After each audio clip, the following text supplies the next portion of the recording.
મેં દુનિયામાં છે ને બધું અચીવ કરી લીધું છે. દુનિયામાં એવું કશું રહ્યું જ નથી કે જે અચીવ કોઈ નહીં કર્યું.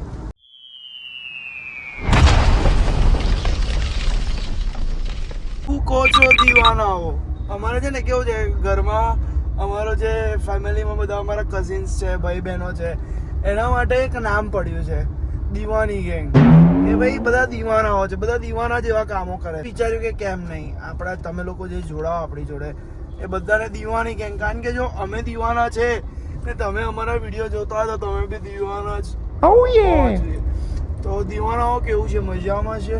અને અત્યારે મારો ફેવરેટ સિંગર હોય ને તો એ કેવું છે કે કરણ ઓજલા જ છે.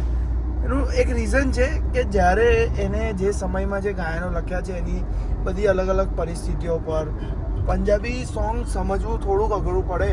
પણ હું કેવું, ન્યુઝીલેન્ડમાં રહેલો, પંજાબીઓની આજુબાજુ રહેલો, અને એ લોકો બસ પંજાબી જ ગાય, એટલે આપણને થોડું ઘણું પંજાબી સમજ પડી જાય.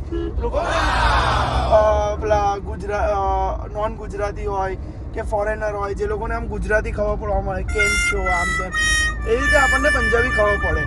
અને આપણે નાનપણથી પંજાબી સોંગ સાંભળેલા.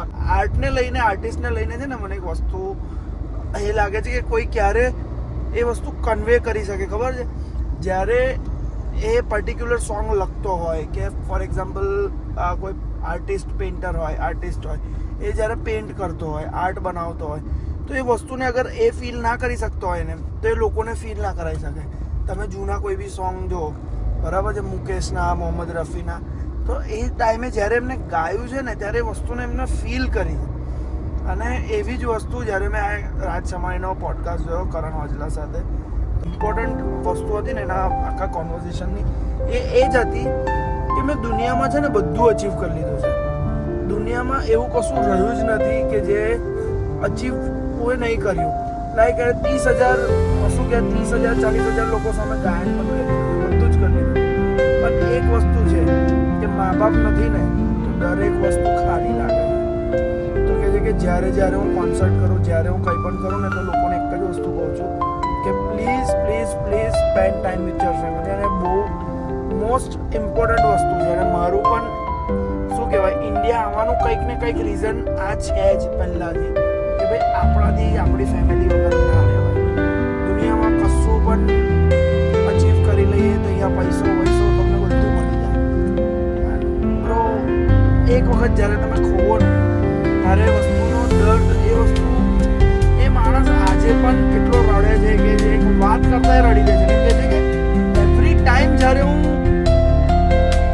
પણ હું આ વસ્તુ પર વાત કરું છું ને, 10 વર્ષ 12 વર્ષમાં તો ત્યારથી કે ભાઈ એવું નહીં કે મમ્મી પપ્પાને યાદ કરવાથી હવે નહીં મને રડવું આવતું કે નહીં મને મિસ કરતો. આજે પણ કશું સારું મારી લાઈફમાં થાય છે તો એવું થાય છે કે આની કમ્પેરિઝન ઇફ તમારી પાસે છે પેરેન્ટ્સ, ટાઈમ સ્પેન્ડ કરો. Last day of Shravan. હે મમ્મો? મારું ચાર્જર પેલી રિપ્લાય આવતી નહીં યાર. જવા પણ મારે વ્લોગિંગ ચાલુ કરી દેવું છે. શું કહે છે? પેલી કરે છે ને મુવા બો ફોરમ નહીં કરતી.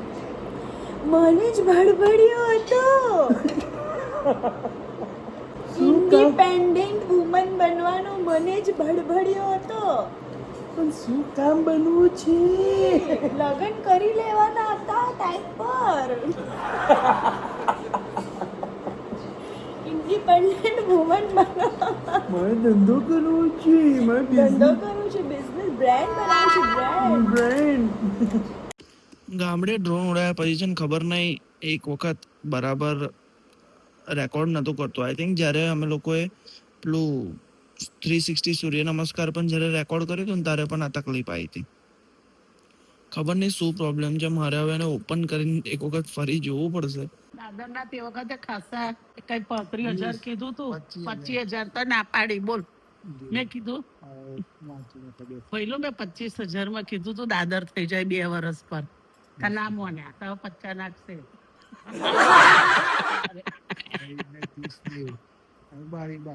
બારી બાયણાના મૂકી દો ને 25,000.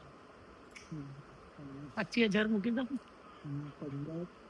મારું નહીં હોભરતા ને એટલે વધારે ખાડામાં જાય. દાદર ખાલી એટલે દાદર ખાલી 25,000 માં તેના કહ્યું તોડવાનો જ હતો. અને ત્યાંથી મને ફેક્ટરી પરથી કે દાદર બાદર ના તોડાવતી નહીં જેમ હું થઈ ગયો. એ વખત તોડાયો હતો થઈ ગયો હતો ટાઈટ થઈ ગયો હતો. કરો હોભરતા જ નહીં. લખો પપ્પા દાદર કરાવવાનો, ટાઈલ્સો કરાવવાની, ટાઇલ્સ કરાવવાની. પછી આ બારી બાયણા બદલી કાઢવાના. બારીઓ નહીં બદલવું, ખાલી બાયણું ને બારી નહીં બદલી. પછી વેચીન વાળું. ના ના હમણાં બારીઓ નહીં, આખું તોડીને નવો બંગલો બનાવવાનો છે. બંગલો બનાવવાનો. ચાલો સારું. તોડીને બનાવવાનું છે પછી 2 વર્ષ પછી. કશું નહીં કરવાનું. પીઓપીનું પંખા બદલવાના 4. પંખાના 10,000 તમે આ આંકડા કેમ ના લખો છો? 10,000 પંખાના લખો. એક પંખો 2,000 નો આવે. 9 ને 12, 4 પંખા બદલવાના 12,000.